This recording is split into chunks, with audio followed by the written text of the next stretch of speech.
మంచిర్యాల జిల్లా Chennur MLA doctor Vivek Venkataswamy MLA camp కార్యాలయాన్ని ప్రారంభించారు. అనంతరం ఎమ్మెల్యే నా పేరు చెప్పి దంతాలు చేస్తే ఊరుకునేది లేదని ఎమ్మెల్యే వివేక్ వెంకటస్వామి హెచ్చరించారు. ఈ సందర్భంగా తన పేరును బద్నాం చేస్తున్న వారిపై ఆయన మండిపడ్డారు. చట్ట విరుద్ధమైన పనులకు తానెప్పుడు వ్యతిరేకేనని తేల్చి చెప్పారు. చెన్నూరులో జర్నలిస్టులపై జరిగిన దాడిని ఆయన తీవ్రంగా ఖండించారు. ప్రగతి భవన్ లో ప్రజావాణి పేరుతో సమస్యలు స్వీకరిస్తున్న తీరులో చెన్నూరులోని క్యాంప్ ఆఫీస్ లో ప్రజల సమస్యలను నేరుగా చెప్పుకునే అవకాశం కల్పిస్తామని చెప్పారు. నియోజకవర్గ ప్రజలకు క్యాంప్ ఆఫీస్ లో ఉంటానని ఆయన వెల్లడించారు. చెన్నూరు నియోజకవర్గంలో బియ్యం, లిక్కర్, ఇసుక, ల్యాండ్ మాఫియా దొంగలను అరికట్టాలని పోలీసులకు ఆదేశించారు. బియ్యం దందాతో తనకు ఏం సంబంధం లేదన్నారు. కానీ కొంతమంది తనను బద్నాం చేయాలని చూస్తున్నారని మండిపడ్డారు. తాను ఎప్పుడు అవినీతి అక్రమాలు సహించబోనని స్పష్టం చేశారు. చెన్నూరులో క్యాంప్ ఆఫీస్ రెడీ అయింది. క్యాంప్ ఆఫీస్ వలన ప్రజలకు ఇక్కడికి వచ్చి వాళ్ళ సమస్యలు ఏమున్నాయి చెప్పుకోవడానికి ఈ యొక్క క్యాంప్ ఆఫీస్ ఒక సౌకర్యం.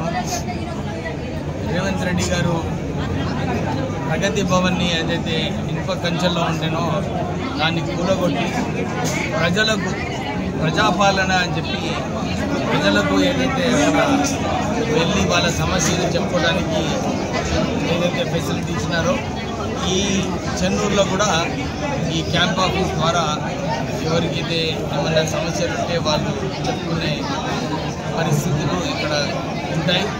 అందరూ కూడా వారు ఇక్కడికి వచ్చి వారు రిజిస్టర్ ఉంటుంది. నేను కూడా ఉంటాను ఇక్కడ. ఎక్కువ సమయం ఇక్కడనే కేటాయించి ప్రజల సమస్యలు డెఫినెట్లీ తీర్చడానికి ఇక్కడ పనిచేస్తూ ఉంటాం. ఎందుకంటే మందమరి కూడా దూరం ఉన్నది. కొన్ని రోజులు అక్కడ పోవాల్సి కొన్ని రోజులు ఎక్కడ ఉన్నాను. అంతేకాక ఈరోజు ప్రెస్ మీట్ ఏదైతే మా చెన్నూరు నియోజకవర్గం ప్రెస్ సోదరులు ఉన్నారో వాళ్ళందరికీ కూడా ఒక విజ్ఞప్తి. మొన్న పేపర్లలో లాస్ట్ 1 వీక్ నుంచి ఎమ్మెల్యే ఇన్వాల్వ్ ఉన్నాడని చెప్పి అన్ని చోట్ల కూడా ఈ బియ్యం దందాలో నా పేరు ఉట్టియనే, నాకు ఏం వాస్తా లేదు దాంతో. కానీ రిపోర్టర్ని కొట్టినట్టు రిపోర్టర్ ఇది నాకు అసలు ఈ బియ్యం సంగతి గురించి నాకు అసలు వాస్తా లేదు. ఎమ్మెల్యే పరిధిలో లేదు అది. కానీ ఉట్టియనే ఏదో ఒక పర్సనల్ సమస్యలని చెప్పి నిన్న నాకు ఏమన్నారు, రిపోర్టర్ని కొట్టినప్పుడు ఏదో పర్సనల్ సమస్య ఉన్నదని చెప్పినారు. కానీ ఏ సమస్య ఉన్నా కానీ జర్నలిస్ట్ని కొట్టడము దాన్ని తీవ్రంగా నేను ఖండిస్తున్నాను. ఏదేమున్నా కానీ పోలీస్ దగ్గర వెళ్ళాలి, పోలీస్ దగ్గర కంప్లైంట్ చేయాలి. నేను మళ్ళీ ఒకసారి అందరికీ విజ్ఞప్తి చేస్తున్నాను. చెన్నూరు నియోజకవర్గంలో ఎవ్వరు కూడా ఈ బియ్యం దందా, భూ దందాలు, ఇసుక దందాలు ఇవన్నీ కూడా ఎవ్వరు కూడా దీంట్లో పాల్గొంటే పోలీస్కి అధికారులకు హక్కు ఉంటుంది. ఏది నిజంగా బయటపెట్టి ఏదైతే చట్టం ప్రకారంగా నిర్ణయాలు తీసుకోవాలో దాన్ని తీసుకోవాలి. ఎంత పెద్దవాడైనా కానీ ఇచ్చేది లేదు. ఎందుకంటే కేవలము ప్రజల సమస్యల కోసం మనం ఉన్నాము.